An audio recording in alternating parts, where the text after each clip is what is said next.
The kingdom of Florin, in the annex to the Viscount Jacques' estate. There was a girl. At the moment she was standing on the balcony, waiting for the food to be prepared. She was already very hungry, but it was a common thing for her to go hungry. So she went to a place that few people knew about, and usually no one came there. There was a well where she drew water and drank a little to suppress her hunger, because it was a prison for an illegitimate child. She is an illegitimate daughter, a disgrace to her family. No one took care of her. When her mother died, she completely lost the gift of speech. Her father came once every 6 months, or even less often. He accused her of not having been born, of being a stain on the family's reputation, and of living only because of her, otherwise she would not be here. If she hadn't been a substitute for her older sister, she would have been kicked out by now, and she wondered if anything would have changed if she hadn't been mute, if her life might have been different. Later, 3 maids burst into her room. They did not say a word, thus frightening the girl. As usually only one person brought food. They immediately began to beautify the girl, brought her new clothes and jewelry, and then took her with them. On the way to the estate, the girl already realized that something serious had happened there, and upon arrival, she immediately went to her father, who was already waiting for her. And by the look on his face, everything became clear. This day had come. The man said that the imperial army was coming, and the girl already knew what was required of her. Because that was why she had lived in a cage for 20 years. She had to replace her sister. The father handed the girl a dagger and assured her that before she fell into the hands of the soldiers, she had to kill herself, pierce her heart, and prove that she could still be useful. The girl was shocked by this news when her sister suddenly appeared, and her husband turned to her, saying that it was necessary, and the only way they could avoid the chase was to do so, and it was the only way to save her. Her sister wanted to be outraged by this, but her father did not even let her start, assuring her that she had to go to the carriage immediately. He took her with him by force, and Faye was left all alone, and she had already despaired. She knew that she was nothing more than a replacement, but she also wanted to feel love, or at least compassion. All she wanted was a little attention. In the morning, the soldiers came back and noticed the girl and decided to have fun with her, as they were sure that their commander would not punish them severely, even if he caught them. The commander-in-chief would just look around the main building and leave. He had nothing to do here. The heroine wanted to call for help, but it was all in vain. And she remembered the words of her father, who said that she should kill herself before she fell into the hands of the soldiers.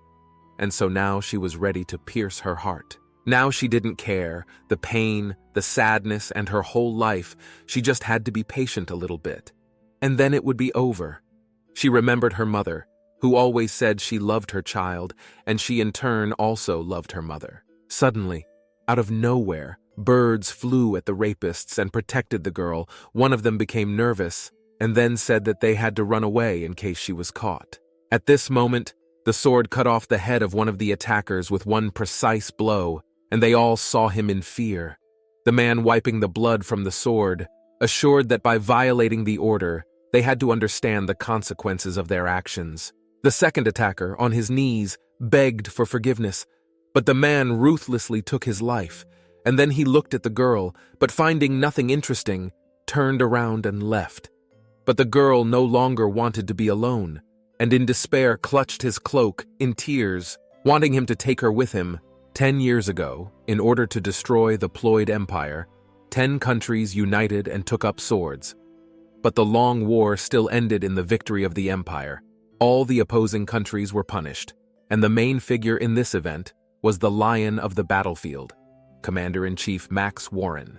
In the main hall, the commander and his deputy were looking for people, but no one was there, commenting that even a dog defends its home during an invasion, and here, everyone decided to run away. Without honesty and pride, nobles were no different from wild animals. Suddenly, the deputy heard something, and then assured him that he smelled blood coming from the next room, where 2 people had committed suicide in the same way as the father had suggested to heroine. The man couldn't understand it. Why would they kill themselves if they weren't even soldiers? And so it seems to have been a substitution, after which he ordered to include Viscount in the list of fugitives. After finishing in the main hall, the men went out into the garden. It was filled with rare flowers that were very difficult to get in the empire. Making their way inside, the smell was getting stronger. And it was strange, since it should have smelled stronger near the main house. Suddenly, they noticed a bunch of birds circling the annex. An incredible phenomenon. Birds of different species gathered in one flock, and the commander was very interested in what could have made them unite. In one quick movement, he jumped onto the balcony, from which a bunch of birds were flying, and saw something not quite what he expected.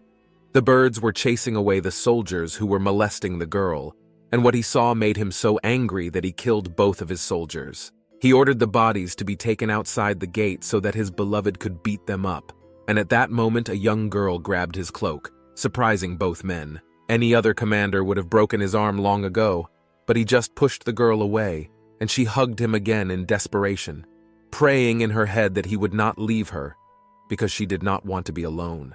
The deputy already realized that there would probably be another corpse, and no one remained intact after such impudence. He wanted to take her away, but the commander ordered him not to touch her. He was assessing her. She looked like a mentally retarded child, as a healthy person would immediately realize that he was the enemy. He also remembered that the Viscount's daughter had never been found, so he took her by the hair and lifted her head so that he could see her better. The man could not understand whether she was just stupid or fake, but the heroine just moved her lips, trying to ask him to take her with him. Later, in the king's bedroom, the girl was sleeping on his lap, and the man was thinking about the whole situation. The girl grabbed hold of him with her hands and did not let go even when she was sleeping. And that's how they ended up in the bedroom. He didn't know what to do with her now. After a defeat in a war, aristocrats usually gave their soldiers as a contribution.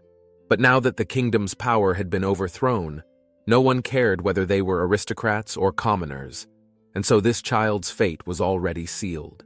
The companion asked to give the child to him if the commander did not need her, assuring that he felt sorry for her. His name was Carl Jaden, and he was a knight commander who blew the heads of enemies with his mace, and also a leopard, good at silent attacks.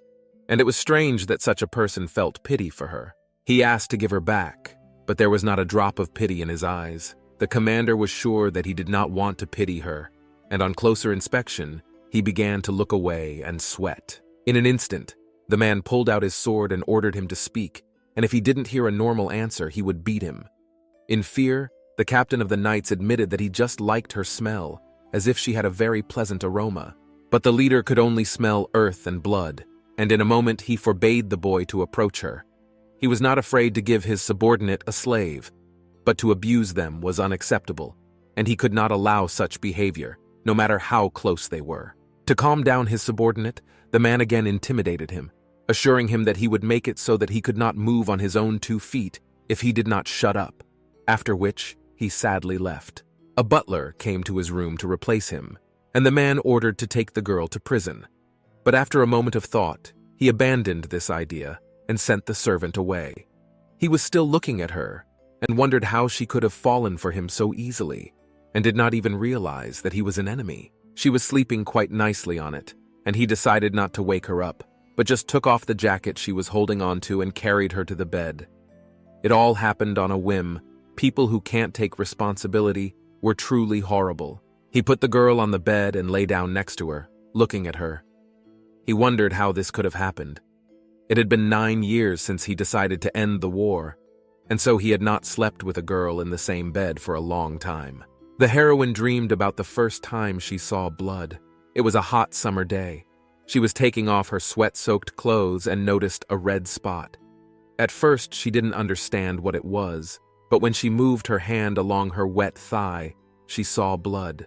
The girl really wanted to ask someone what had happened, but there were almost never any people around her. She began to panic, as she did not know what to do. The blood did not stop, and she had already decided that she was seriously ill. Suddenly, she met her sister, but the meeting was completely accidental, and the sister, seeing Faye crying, decided to help her. She took her to the well, undressed her, and began to help her wash, while telling her that this was a very common phenomenon that all women face, and so she should not be afraid next time. It was their first and last conversation, and now she wondered why her sister had looked at her so strangely at that last moment when they saw each other. Lying in bed, the girl was very comfortable and did not want to wake up, when suddenly she felt something warm and hard, and in a moment realizing that something was wrong, she opened her eyes and saw a naked man in front of her. The heroine immediately recognized him as the man who had killed the two offenders, and the man noticed that she was no longer sleeping. So he took her by the hands and violently lifted her up, asking where the Viscount was now. He was still holding her hands, and the heroine had already resigned herself to her fate. She didn't know where he had gone, and even if she did, she wouldn't tell him. She didn't want her father to be unhappy. And although he had abandoned her, he had no other choice because that was the plan from the beginning. The man only angrily said that he knew she was useless, and the heroine understood this. It seemed she really was useless, and so she knew perfectly well what would happen next. This man would either leave her or lock her up. The best that a person like her could hope for was to wait for the moment when she would be useful. And in a moment, she noticed that she hadn't heard anyone speak for a long time, let alone when they were addressing her. And although the man wanted to know where her father was, he had saved her anyway, and for that she should thank him. And so she smiled at him as sincerely as she could, and you could read gratitude in her eyes, and it surprised him. On the same day, the commander-in-chief received a letter from the emperor himself, stating that the reward he would receive for 10 years of defense of the country was the title of Duke, 2,000 slaves, and wealth. Still, he already had money and slaves, and the fact that imperial servants were sent to him meant that he could now be watched, which infuriated him, since this was what they called a reward. But on the other hand, if the crown prince had not given him the elixir, the man would have died 10 years ago, so this award was fully deserved. But still it may not be enough. The Marquis of Warren was an imperialist completely. After the crown prince saved him, Warren's loyalty became even greater, and even if the emperor decided to abandon him, he would not protest. But people might think that such a reward would be too small, and then the emperor's authority would be shaken. The Marquis told the envoy to tell the emperor that the commander-in-chief would see him after he had dealt with Florin, and that was all. The envoy was given a room so that he could have a good rest, and they said goodbye. He could not get out of his mind the girl he had taken from the Viscount's house, and he thought she had thanked him, and perhaps in that situation he had saved her, but she was clearly not worth thanking for that. She couldn't speak, and apparently she had intellectual disabilities, so he thought there was no point in killing her. She was not intelligent, and therefore shouldn't cause any problems. His thoughts were interrupted by Carl, who wanted to talk about that girl again, and the Marquis noticed that he talked about her a lot, and so he asked if he was planning to do something bad to her. The subordinate assured him that this was not true, and he would like to take care of her from the bottom of his heart, to which the commander said that he did not know exactly why he needed her, but what he did know was that Carl was not the kind of person who was willing to lend a helping hand, and so there must have been some ulterior motive, or perhaps he just wanted to eat her. In any case, the man forbade her to touch her, assuring her that in a few days everyone would forget about her, and gossip would be a bad thing if an adult man took such a young girl in. The captain resigned himself to the gentleman's decision, and only said that although he was not sure since it was the first time he had felt such a thing, perhaps this child was of elven blood. Perhaps it was not true, but it was said that beastmen could smell the unique scent of elves. And then the Marquis remembered that he knew about elves, that they could hear the sounds of nature and communicate with animals, and that they were unusually beautiful. But they began to hide from people because they began to hunt them. Then that flock of birds came to the rescue, because it could have elven blood in it. And even half-breeds are very valuable. And if it has even a drop of this blood, it will be useful. And not direct ancestors can find use for it, so it was necessary to return it. Sitting in the cage, the heroine fell into reflection. She considered herself a fool, and all because this man reminded her of her father, and therefore she should not have kept hoping that he would return for her, and therefore there was no point in even dreaming about it. She didn't choose to be born or not, but her very existence became a sin. She was a shackle that held her mother and a thorn in her father's side, and so she would definitely be abandoned again. The girl did not know what would happen to her. It would be so painful to die, but maybe it would be easier. Her life would not get better anyway, and suddenly she heard a voice ordering her to raise her head. The man ordered her to follow him, and she went along without understanding why. He said she was useless, and although it was not clear why he returned, even his father would not have done that. It was very strange. She had learned from her own experience that waiting only brings pain. But then why was her heart pounding so hard? Maybe it was just because he had spoken to her, or because he had returned. Maybe she could be of some use. He had saved her anyway, no matter what the reason, and so it didn't matter if she died later. She had to help him somehow. So she grabbed his coat and tried to thank him again with a sincere smile. The man said that he understood her because he could read lips, and the girl was puzzled by this because her father could not. And therefore all conversations were always one-sided, which meant that now she had someone to talk to. The Marquis decided to ask a few questions, and the girl was only happy to talk to someone. And the first question was whether she could talk to animals, and the girl no longer understood what was going on, saying that she could not, or rather had no idea about it. The next question was whether she understood why he had brought her along, and she modestly assured him that she could be useful to him. And the Marquis added that if she did not know how to communicate with animals, then she would have to look for other options. This upset the girl, and she confirmed that she could not communicate with animals, and she could not speak either. She could write a little, but she had studied for a long time, so she knew only the basic things. After that, the question was asked what she could do, and the heroine lowered her head and assured that she could be alone. It made no sense. Even she realized it, but she could do nothing else. The man interrupted the awkward moment and assured her that she shouldn't jump to conclusions, whether it was a person or a thing. There was a use for everything, and she was happy about it, but it was too early. The Marquis looked at her with disdain and said that she was a slave, and therefore she had to do her best, and therefore she had to be a loyal and devoted person. But if she was of no use to him, he would send her to Karl, and until then, she would be his servant. Later, one of the maids was assigned to wash the girl, as she would be working in the Marquis's room, and the woman was very interested in how she managed to do it, as there were gossips that he was gay or impotent. But in that case, why did he choose this girl? She turned to the heroine asking if she was the Marquis's new maid, since workers like her did their work for money, but with personal servants it was different, and the woman realized that the girl could only be a night maid. She continued to instruct the young slave, assuring her that a maid should be sensitive to her master's feelings, and she should also be able to flirt and always look good. Suddenly, the girl, delighted with what she had heard, turned sharply to the woman, saying that her heart was jumping out of her chest at the thought of how many new people she would see. She might not know what flirtation was, but she would like to feel the same sense of care that her father and sister had, and so she would do anything for it. The heroine asked him to explain to her about all these matters. The woman could also read lips, and therefore understood the young servant, and began to evaluate the girl. She was not the first beauty, and she was also very thin. The Marquis may have strange tastes, but she is unlikely to last long. The woman said that men usually like to sit on their laps and flirt, but the Marquis had been at war for a long time, and it was better for her not to cross the line. The advice went on to say that you should memorize every detail about your master, what he likes and dislikes. You should observe what he needs, and most importantly, you should be loyal, and in no case experience unnecessary feelings. Soon after, a neat girl came to the room. The man was surprised by this, as he thought that she should have already been told where to go for the night, but it seems that everyone decided that the girl would be a night maid.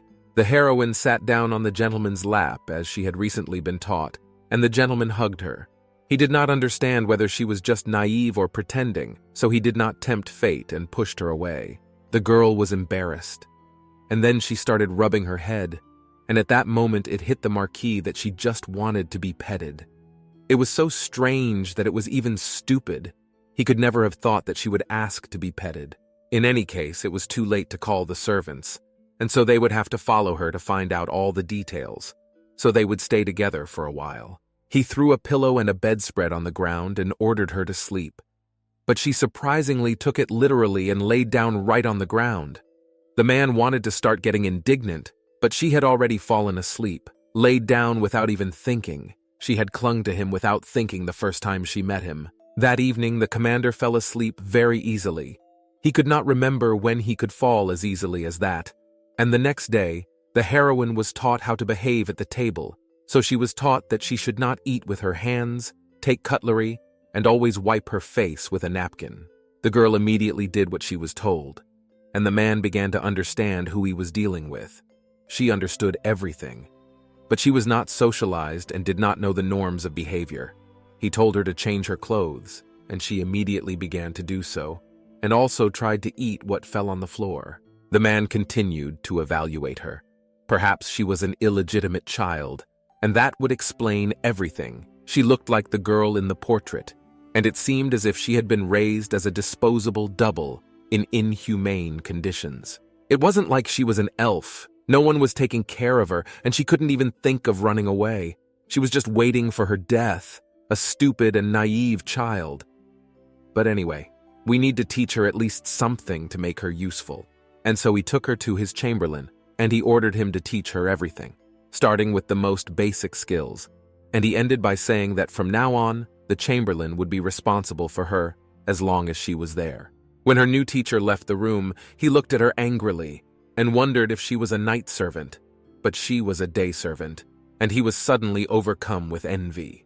Why do some people need to work hard to get a job with the Marquis? And why did she only need to be born an aristocrat? Why did he even allow such a girl to share his bed with him, since she was dumb and unable to do anything?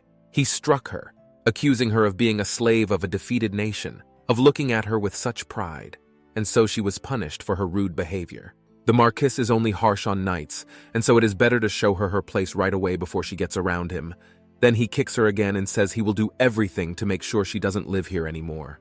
A few days passed, and the guy said it was time to go over the material he had learned. So he asked her what he had taught her yesterday, but she didn't answer. So he ordered her to speak immediately in a louder tone. The heroine was very afraid, and he looked at her gloatingly and decided to help her. She had to say, "Please manage a nobody like me."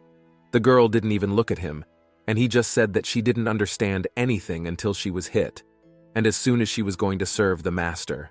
The boy said that she would better keep quiet about the punishment if she didn't want to be kicked out, and that she shouldn't even hope that he would chew on it and explain it.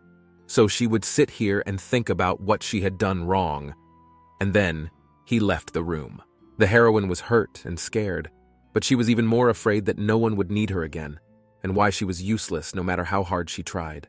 At that moment, Carl entered the room and noticed the girl, and asked if she was alone and where the gentleman had gone. He wagged his tail, and this interested the girl very much, and she could not help but grab it, wondering if it was really a tail. The captain went down on one knee and assured her that it was dangerous to catch the tail like that, and when she saw the cat's ears, she was even more delighted. It was the first time she had seen a beastman. Beastmen are creatures with features of both humans and animals. They are stronger and faster than an ordinary person, and his particular name was Carl. He is a leopard and also a servant of their master. He asked that he could call her Miss Fay, after which he warned that one should not pull the tail of beastmen so carelessly. It is very rude behavior, and at that moment the heroine let him go. The heroine began to worry, as she did not know what to do in this situation. As it was rude behavior, she expected him to behave like a chamberlain, which means he would hit her. But there was no punch. Instead, he took her hands and said that now he had to look after her, as taking someone by the tail meant love at first sight, and that a person wants to live with the one they took by the tail, and even the rulers of countries cannot break their relationship. Before he could finish speaking, someone slapped his tail with a terrible force, and Carl turned around and saw the Marquis, who wanted to know better what the word care meant.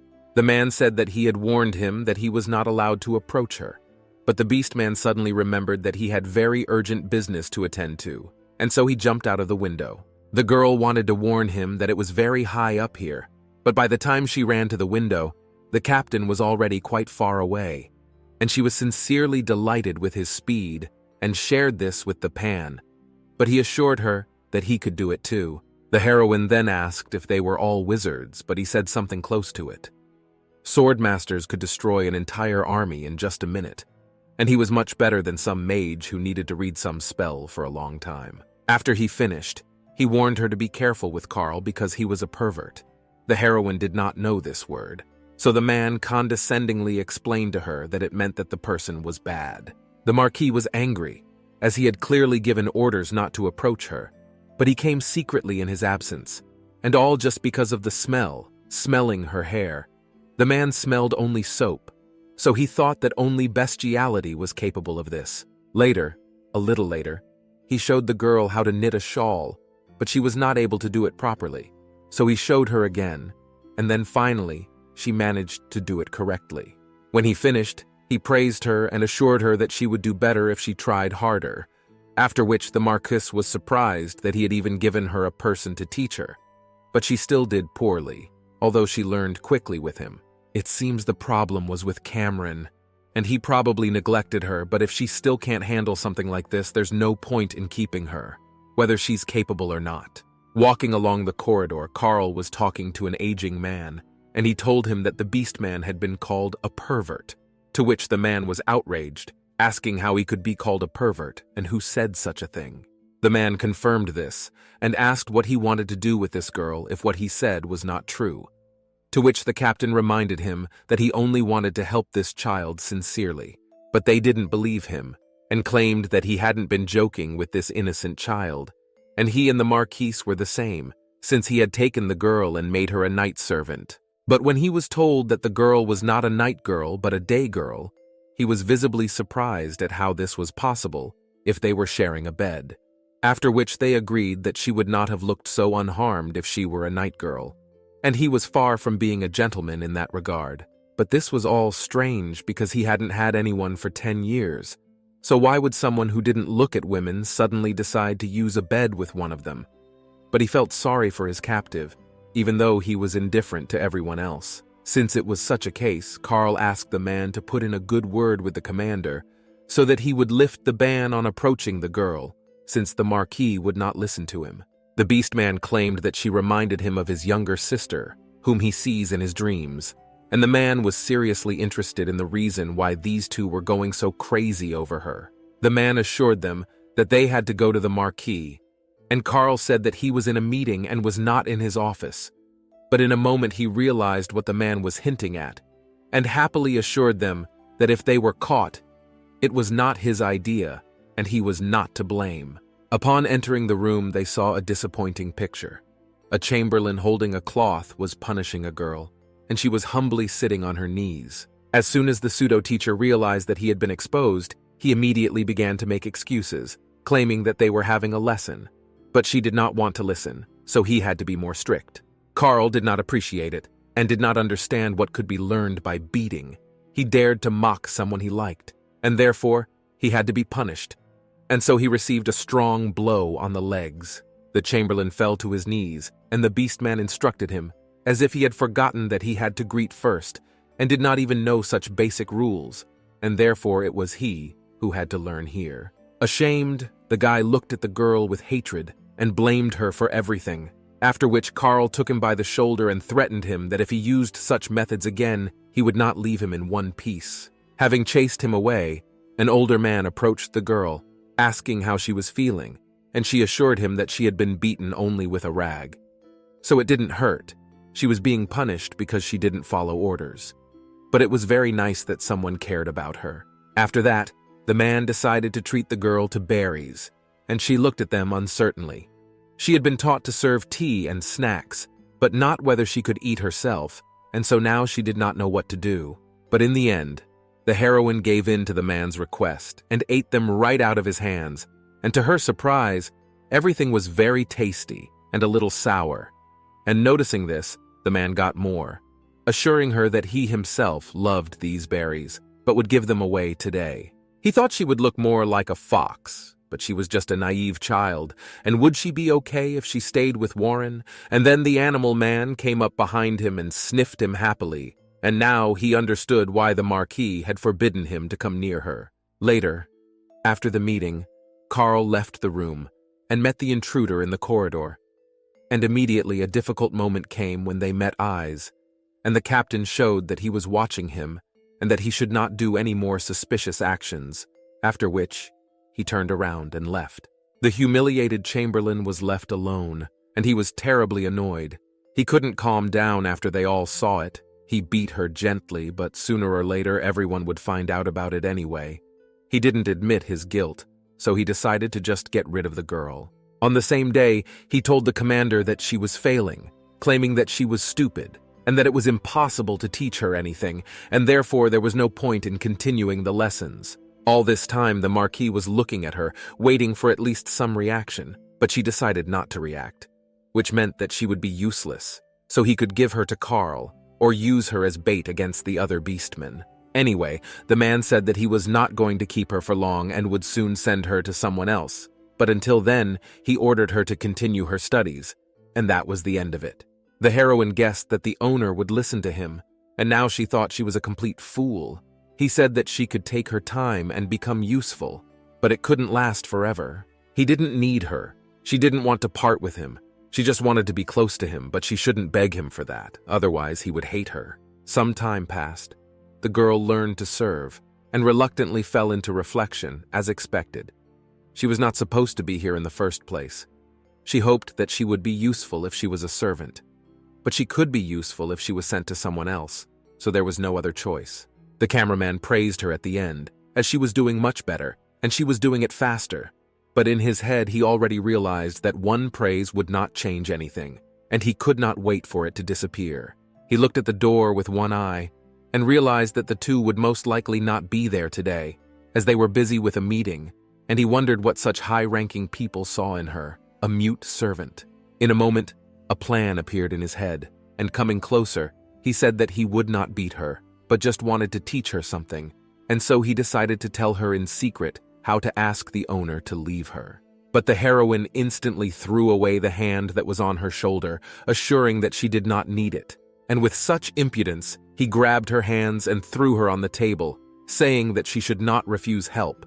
Or did she still want the owner to leave her? Suddenly behind him, an angry voice asked what he was doing here. The guy immediately turned around, knowing that Carl was supposed to be preparing. But the captain repeated the question right in his face. This encounter made the teacher seriously nervous, and looking for a reason to justify himself, he saw the dishes and claimed that their lesson was already over, and he just wanted to pick up the dishes, and if that was all, he would leave. Carl decided to leave him for now, and in turn approached the girl. As he was now concerned about something else, the heroine was happy to see him, and greeted him by calling him subordinate, and noting that he came late today. The beast man asked how many times he had raised his hand to her, and the girl started counting.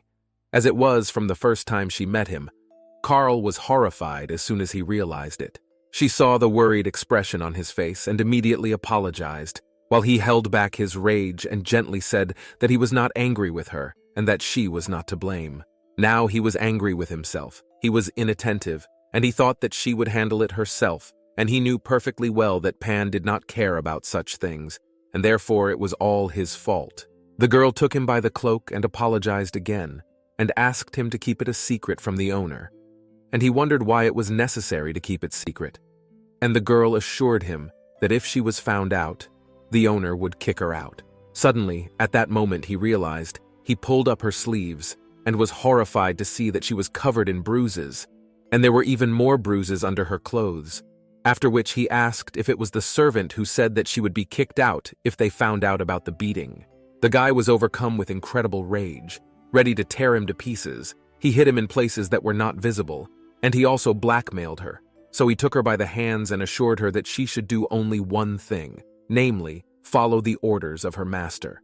The Chamberlain was not her master, and there was no point in hiding it from the master, and in any case, no one should be allowed to touch her except the master, and what the Chamberlain said. But that was later. First it was necessary to heal her wounds. Later they were in the Marquis's office, and Carl told her that she was very lucky, and if he hadn't shown up on time, there would have been problems, so she should at least demote him. The man listened carefully and began to understand what was going on. He gave him a chance, but he had crossed the line, and those who have done this once will not stop again. So he assured him that he would have to replace him, as he would have to return soon anyway, so he would not need a chamberlain for now, and therefore he would order him not to come to his room anymore. The same night, the heroine couldn't sleep. She kept thinking about the chamberlain. She was told that he would be gone for a while, and she hadn't seen him herself since yesterday. But it was better to let the classes last longer, and if not, they would meet soon. She looked at the sleeping master and realized that she wanted to touch him. She knew that their separation was inevitable, but still, she wanted to be with him as long as possible. That night, he had a restless sleep, and he was even sweating heavily, and she remembered how her mother had once died in such circumstances, and so she took a rag with the intention of wiping him. As soon as the canvas touched him, he instinctively woke up and grabbed her hands, intending to neutralize her. She saw the rage and immediately apologized, accepting all the blame. He was very angry, and she knew it, but she didn't know what to do in this situation, and it seemed like he might throw her out even sooner, so she started crying, blaming herself for everything. A moment later, when he recovered from his sudden awakening, he saw the rag and realized his mistake. She only wanted to wipe him, so he asked her to come to him. He gently hugged her, saying that he had scared her a lot, and that he would not do it again. The heroine touched him and said only that before her mother died, she was also covered in sweat, and that was why she was very worried and hoped that he would understand how much she was worried about him. From that day on, she was constantly busy, and now she was doing it all day long. The servants had so much work, but nevertheless she was glad. Carl said that he and several servants he knew would treat her. She wouldn't have worked alone if it weren't for her subordinate. She couldn't even dream of it. Good people have always been surrounded by other good people. Whether it's the owner, Carl, or his subordinates, they are all good people. And she was only asked to follow her master's wishes, but she couldn't even do that. It wasn't enough for her to know that he was okay. She wanted to be with him incredibly badly. In a moment, she pushed the bad thoughts out of her head, knowing that she just needed to be grateful that he had saved her and not want anything more. Just do her job and not upset her master. On the way, she met two guys. They were waiting for her, and when they got there, they grabbed her and dragged her away, and in her place, there was only a bucket with a rag and the footprints left there. They took her to the garden so that no one would find them, and they said that it was quite difficult to catch her. And she was horrified to realize that she recognized that voice. One of the attackers was Kamerger. He blamed her for all his troubles, not believing that he had lost his position because of such nonsense. She could not speak, and therefore could not shout either, and they were sure that there would be no problems. No one would look for a slave from another country. They claimed to have heard that she had conquered the captain of the knights and the commander-in-chief, and therefore mockingly assured her that she had powers. Grabbing her shoulder, the heroine remembered Carl's words when he said that she should not allow herself to be touched, and so she bit his hand. At that moment, she was hit, and she fell to the ground, all in tears, realizing that she didn't want to die. She had just found someone dear to her heart, and that's why she became greedy, and that's why she just wanted to live. Suddenly, all the horses seemed to go crazy, and the girl's owner noticed this and was visibly surprised. But in a moment he remembered what it could mean if the animals got angry for no reason. And when he noticed the bucket with the rag, he had no doubts. He caught them beating the girl, realizing that they had been exposed. The boys were terribly frightened, and the man and the girl exchanged glances that could be understood. The heroine noticed him and ran desperately to him. He just looked at her and knew everything. Faye cried a lot. She didn't know even the most basic things, and she was so weak that she was even annoying. And besides, he was not kind to her, much less gentle. But as soon as he saw that her fragile body was suffering even a little bit, he began to worry a lot. And so he hugged her tightly, and with one precise movement, he ended the life of the villains. The slave woke up in the bed of the Marquis, who was sitting next to her all the time, waiting for her to wake up. And when she realized what position she was in, she began to cry again, not wanting a person dear to her to see her in this state. The man gently asked her to come to him, and she agreed. And he put her on his lap and asked her how she felt and what had happened today. She did not let him finish, but only blamed herself for all this, and asked him not to leave her. She begged him to do so and claimed that she just wanted to be with him, and she did not want another master. The commander did not understand this because she should not have seen him. She would not have suffered if he had not helped her then, but she did not care. He hugged her, and no one had hugged her before, and she had no one but him. She could not believe that she had said everything she thought. And so she added, asking what she needed to do to be his servant. She was ready to do anything. The Marquis simply hugged the girl in silence and began to teach her, saying that in the future she should not talk to strangers, should not trust anyone but him. And even if they say that it is his order, she should believe only because she hears it personally from him. So she fell asleep in his arms, and he began to wonder when he began to feel responsible for a person he was only supposed to use. But now it didn't matter. It was so strange when she was in danger, and you could see in her eyes that she was instinctively looking for him.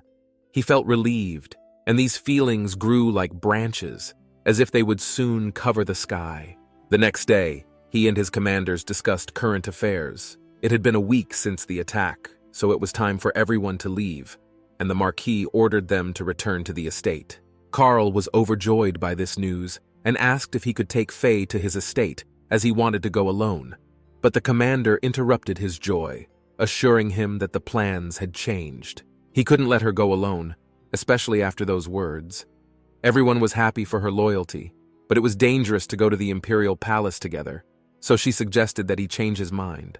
The commander said that he would go first, and they should take care of the soldiers, and then left the tent, and turned to the captain of the knights, ordering him to lead the Warren Knights, and go first to the estate.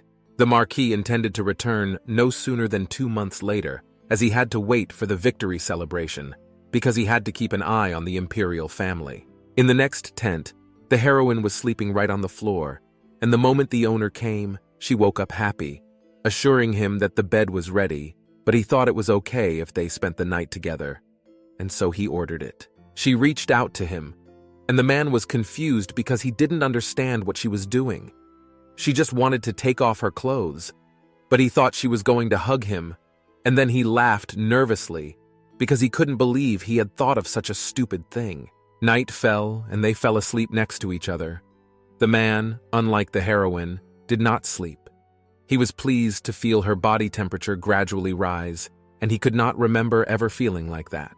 He remembered how she had sincerely admitted that no one had ever hugged her before, and he realized that he was exactly the same, so he did it now. She said she liked to hug, and now he was beginning to understand her. In the morning, she could only hear a soft voice that allowed her to sleep a little more. It was the voice of the owner. His hand was very warm, and suddenly realizing everything, she opened her eyes and saw him in front of her. Her first thoughts were that it was a dream. She didn't know why the owner was acting like this, but he only assured her that she could rest until he called her, and then they would go wash together. She felt an unfamiliar sensation, and she couldn't know why her heart was pounding so hard now. She felt like she was suffocating, and although she was in pain, she wanted to feel it a little more, when suddenly her dreams were interrupted, assuring her that it was time to wake up. They set off together on the same horse. The Marquis replaced the carriage with a horse because the road here is not easy, but Faye began to feel bad when the horse got tired, but she did not show it, and he was proud of her for pretending that everything was fine and enduring. He said that soon they would be near the border, and they would ride a little more, and then they would rest. The owner understood that the connection with the animal was certainly beautiful, but it was not much use, and in any case, if they did not stop, the girl might get sick, and so they had to take a carriage. He stopped at the first suitable place and helped her down. Sitting on a rock, he massaged her leg, assuring her that it would soon be easier. The heroine began to blush and feel embarrassed, and the Marquis, while kneading her leg, unintentionally began to raise his hand higher and higher, and when he reached almost to her thigh, the tension rose so high that he unintentionally pinched her, which made her ouch.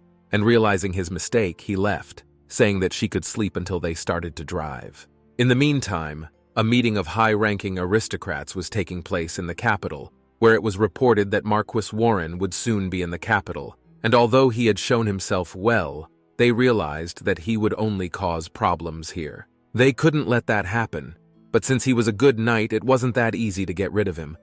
The Duke of Lightman was in charge of the table, and he decided what to do next. The previous Marquis of Warren, who was the emperor's sword and shield, died, and the new one will return as a war hero who defeated the army of 10 countries and doubled the territory of the empire. This will definitely go down in history, because after he returns, the entire elite that has ruled for 10 years will have to step down, and so they could not allow this to happen. And so they decided to send an assassin after him, since he would probably be traveling unaccompanied. And if he failed, it could always be disguised as an attack by the rest of the army.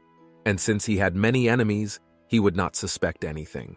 Night came, and they stayed at a hotel, and the owner of the place met them and apologized for not warning them about this visit. Otherwise, they would have been better prepared, and assured them that if they needed anything, they should call him. He would be there in a minute. The owner was assessing his guests. In front of him was the Marquis of Warren, and soon perhaps the Duke, as he was to receive a new title, not only an honorable man but also very handsome. All the secular society was saying that he was coming soon, and the owner suddenly had a plan. If the Marquis became close to his daughter and he wanted a status higher than some Margrave, the question was what to do. Sitting in his room, drinking wine, the man thought that after the war ended, he had become a free man, and therefore there was hardly any need to cling to such a young girl.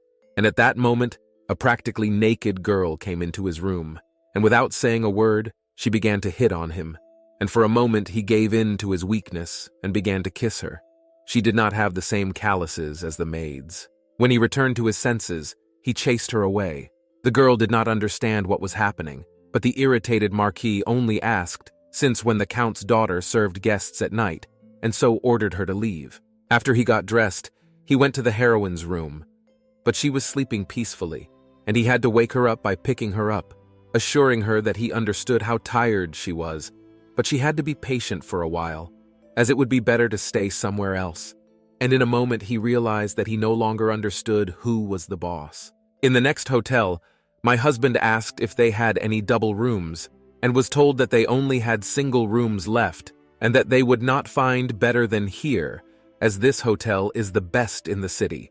And although it is a single room, it is very spacious. They came here because annoying things were happening in the others. But there were only single rooms around. But it was late, and it would be hard to find something better. So they didn't have to choose. And the Marquis rented a room. After that, he turned to the heroine and praised her for enduring. But a moment later, sensing something was wrong, he ordered her to be here. And although she wanted to go with him, he did not allow her, assuring her that she could not go with him. But there was no time for talk. He left her unconscious with one precise movement and gently laid her on the bed, and irritated, he took out his sword, realizing that rats appear at such a time. He drew his sword, and suddenly the roof broke over him, from which several people dressed in black descended, and they pissed him off. But he was grateful that thanks to them, he no longer had to pretend that he had important things to do. It all happened quickly. In a flash, all but 2 of the killers were dead, and those who were still alive were so scared that they could not stand up.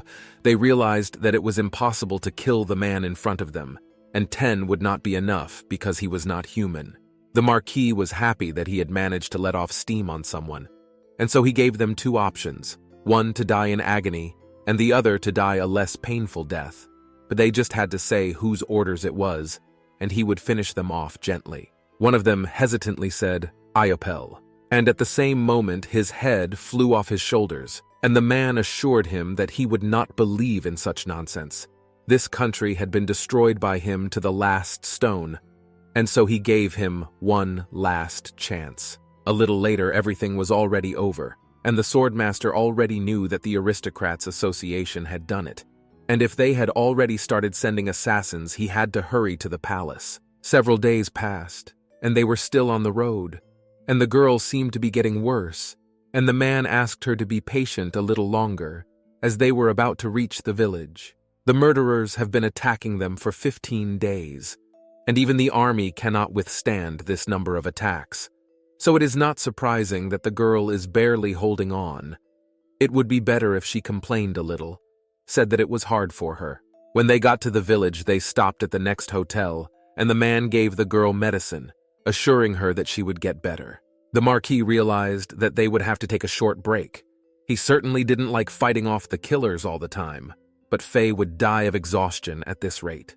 She fell asleep right in his arms, and he wanted to put her to sleep. But for a moment they were face to face, and he tried to kiss her. But at the last moment he restrained himself and put his hand over her.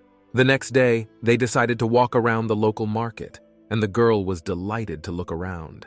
But the Marquis blamed himself for what had happened recently, realizing that he was just comfortable with her, and therefore all sorts of stupid thoughts were coming into his head. But there was no other choice. He couldn't leave her alone because they were constantly being attacked, so he would have to endure until they returned to Warren.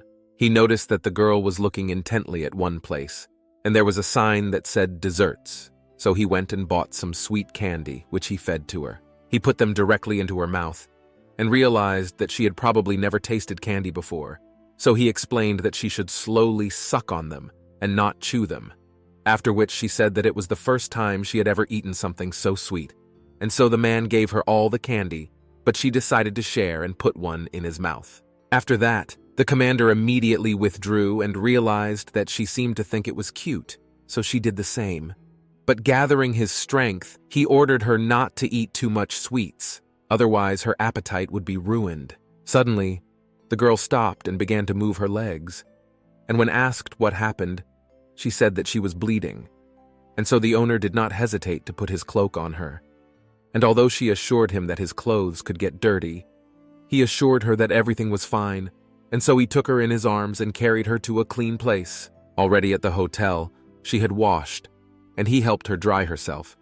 He already knew that she was enduring all the time, and apparently she was used to living like this, and so he put her to bed, telling her that he would be close. They lay down together, and the heroine fell asleep easily, while the Marquis looked at her and thought that now he would have been better off choosing a couple of killers, since only bloodshed could distract him.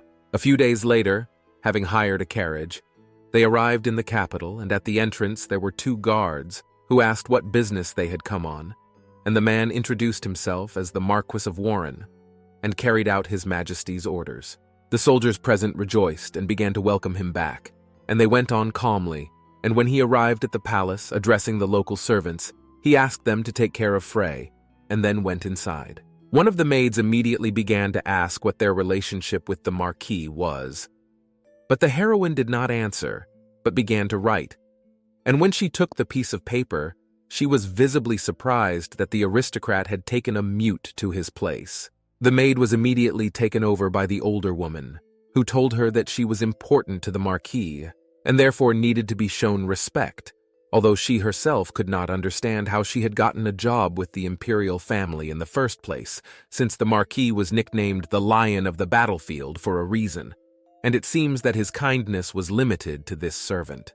Meanwhile, the Marquis himself knelt down beside the Emperor, claiming that he had fulfilled the order, and the latter was pleased with this result, and therefore declared that the Marquis of Warren had not changed at all, although he could now be called a duke. He was both pleased and saddened by the fact that the shield of the empire had gone to war, and he asked if the hero had seen his decree and what he thought of it. The man assured him that if it had not been for the crown prince, he would have been dead long ago, and therefore he could feel nothing but gratitude, and the emperor asked him to raise his head, as he was not comfortable talking to him in this way, after which he began to cough abruptly. Hearing this, the Marquis began to worry, and so he asked how sick he was, and with sadness in his eyes. The emperor said that he did not have long to live, and because of his deteriorating health, the power of the aristocrats had increased. And now he was going to put a prince on the throne, but he realized that he was not ready now. The man assured him that there was nothing to worry about, and that he would have the prince ready in a month. But the ruler refused, saying that the prince had to figure it out for himself, and if he couldn't, he didn't deserve the crown anyway. But in any case, he was too tired to continue this conversation and asked him to leave. Meanwhile, everyone in the city already knew that the war hero had returned, and so they were eager to see him, and in the evening a ball was organized, where everyone also paid attention to the man. From the very beginning, he was surrounded by people who were eager to talk to him, but he didn't seem to be interested in it. He was only annoyed. He thought about Faye, as it was the first time she was staying with strangers, and so he was a little worried. Suddenly, new guests attracted people's attention. Duke Lightman appeared, and Manhwa Lightman appeared with him. He was the heir to his family's duke title. He is a high-level knight, but inside he is a mean person, and therefore it is better not to cross paths with him. Suddenly he heard a girl's voice asking if the hero of the occasion was coming, and he turned around and saw a beautiful girl standing in front of him, who introduced herself as Rhine Lightman. He knew her, she was beautiful, had a good personality, and also ran a beauty salon in the city, and had a high status. The Duke said he had heard a lot about her, and the nickname Flower of the Empire was clearly given to her for a reason. He really wanted to ignore the daughter of the aristocrat who attacked him, but the number of attacks could only increase, so he decided it was better not to provoke them again, and yet he had to go back. He couldn't keep Faye waiting, and so the Duke said that it was late, and he had to go back. The girl was upset about it, but the man took her hand beautifully and said that he hoped that tomorrow they would be able to spend more time together, and then he went to the exit. And the aristocrat's daughter just looked at him and said that her task was to get closer to the Duke of Warren. Her father had ordered it, and if he tried to guess that they had sent the assassins, it would not work, because everything was disguised as an attack by the rebels. And so he would not guess, because he had many enemies. This banquet was a good chance for them, and she could not miss it. At the time, she thought that Sir Ilak was the best option, and so she became close to him, but she could not know that the Duke would suddenly appear, as she thought he had died in the war. Her father said that he would deal with Sir Ilak himself, and there was no way around it. Their lives were at stake, and even if she didn't like it, they had no other choice, and now she needed to get closer to him, and they would think about how to neutralize him. Looking at him, the trader's daughter realized that he was quite handsome, even though the business was risky, and so she assured herself that she would definitely make him her own. It was the second day of the banquet, and the girl stood alone waiting for the marquis, but he never showed up. On the third day, she started to worry, and on the fourth day, she was furious. She shouted and screamed, not understanding why he did not come, and then called a servant and ordered him to bribe the Duke's servant, as she needed to know more about him, no matter what it took. A few days later, a report came in, and the Duke's daughter could not believe her ears that he was spending all day with the mute girl he had brought back from the battlefield. But the maid assured her that it was true, as she had observed for several days herself and noticed that the Duke's maid was hardly ever out. It seemed that she was there to learn to write, or just to bring food, but in any case, she was always with the Duke, and she did all his bidding, and she could not let anyone else take possession of him.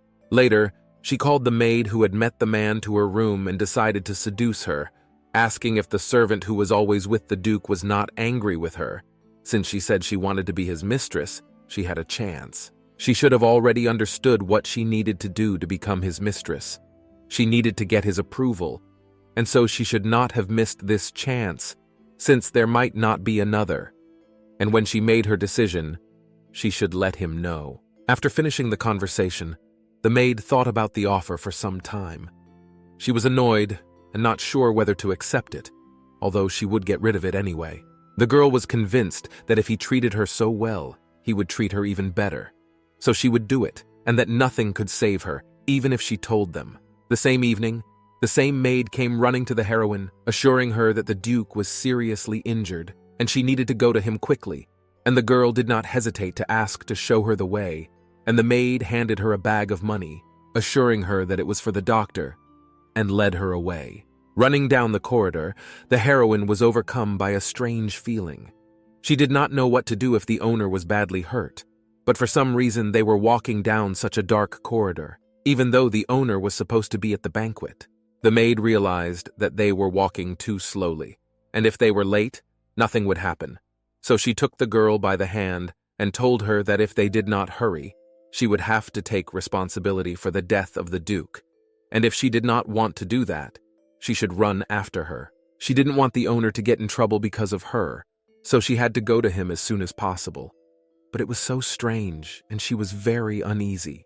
They went outside, where the maid gave some man money and said that the girl had been abused so much that she needed to be sent somewhere else, and that the poor girl could not speak, so they needed to take care of her.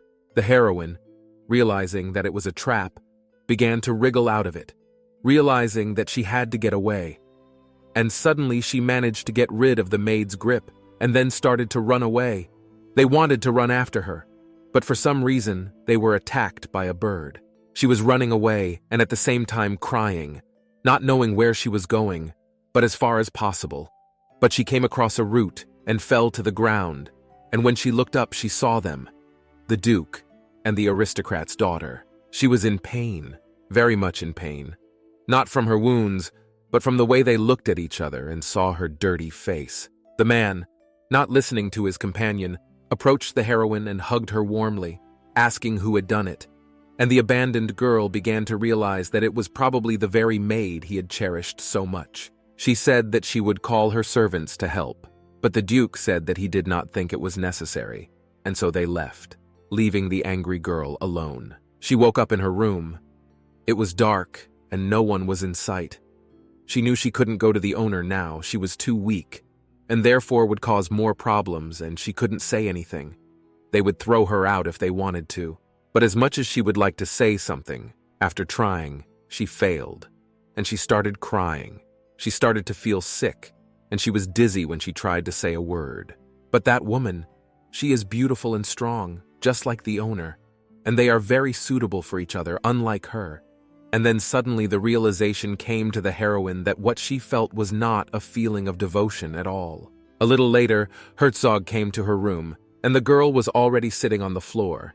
He asked her how she felt and what hurt her, realizing that he was too careless, and now she was very traumatized because she had to go through all the time. The heroine just told him that she shouldn't cry because she didn't want him to see it, but her husband immediately knew it was a lie. She made up an excuse so that he wouldn't worry, and despite what she was constantly facing, she still thought of him first. After that, he raised her face to look at her better and said that she was very beautiful. The girl was embarrassed and looked away, and the man suddenly reached out to kiss her, and the heroine noticed it, but did not mind, and gave him her consent. But an instant before their lips were to touch, the Duke realized everything and increased the distance between them, confident that even though it was the first time, it could not be attributed to a simple misunderstanding. The maid thought about how she would have liked it to last longer, but it seemed that he regretted it, that their lips were almost touching. She always felt much better when her master hugged her. She was happy when she felt love that she had never received from anyone before, and at such moments she realized that she was no longer alone, but now it was not enough. She turned to the owner and said that she was scared. She was getting strange around him. Their first meeting did not work out at all, but she thought they became closer after they left that city. The Duke suggested that she would not hate him, but she refused, as she could not understand it herself. Her heart was in great pain, and she could not live normally. He asked her if she really liked him, and when she heard this, she looked away, and the man realized that she was sincere in her feelings. The Duke took it and gently touched her breast, knowing that it was the first time he had touched it. But still he questioned himself whether he could even feel any warm feelings for her, having gone through so much trouble, whether he could allow himself to love someone